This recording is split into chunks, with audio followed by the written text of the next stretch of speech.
mim ma'in.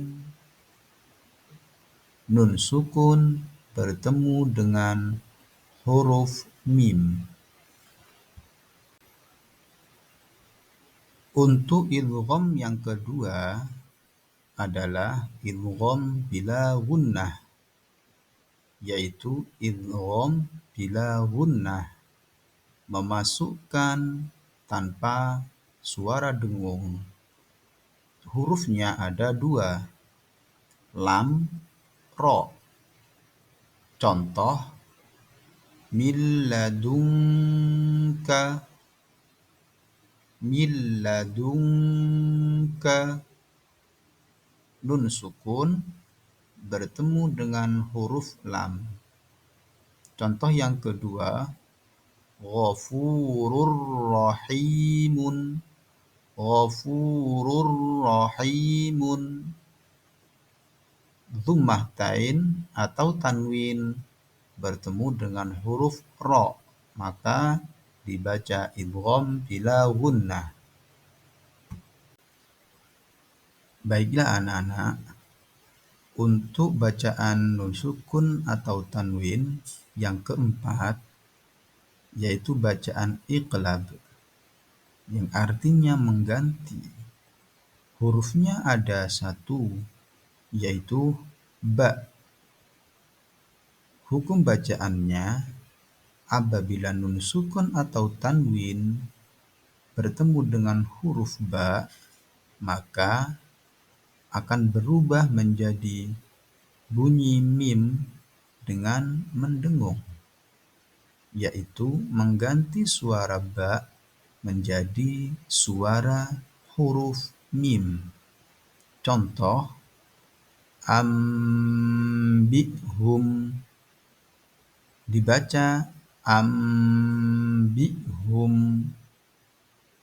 Sami'un basirun, dibaca sami'un basirun.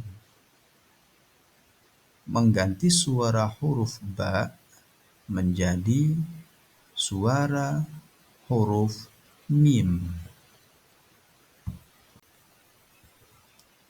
Setelah kita mempelajari semua bacaan nun sukun dan tanwin, kita mengetahui bahwa pentingnya mempelajari hukum-hukum tajwid dalam membaca Al-Quran.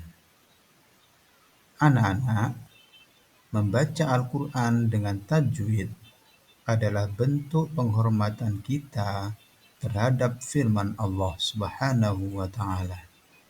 Memahami hukum bacaan membuat bacaan kita lebih indah, dan yang terpenting adalah bacaan kita menjadi benar.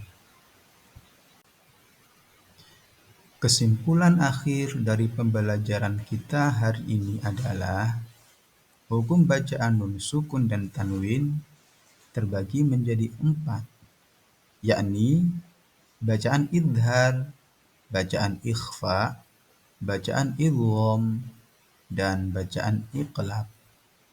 Setiap hukum memiliki cara membaca yang berbeda dan penting untuk dikuasai agar membaca Al-Quran menjadi lebih baik. Terima kasih anak-anak sudah menyimak pembelajaran kali ini, yaitu mata pelajaran Quran Hadis dengan materi hukum bacaan nun sukun dan tanwin. Semoga apa yang sudah kita pelajari hari ini bisa menjadi ilmu yang bermanfaat dan bisa kalian amalkan untuk kehidupan sehari-hari. Mari kita terus belajar dan mengamalkan ilmu tajwid dalam membaca Al-Quran. Demikian dari Pak Fatah, kurang lebihnya mohon maaf. Assalamualaikum warahmatullahi wabarakatuh.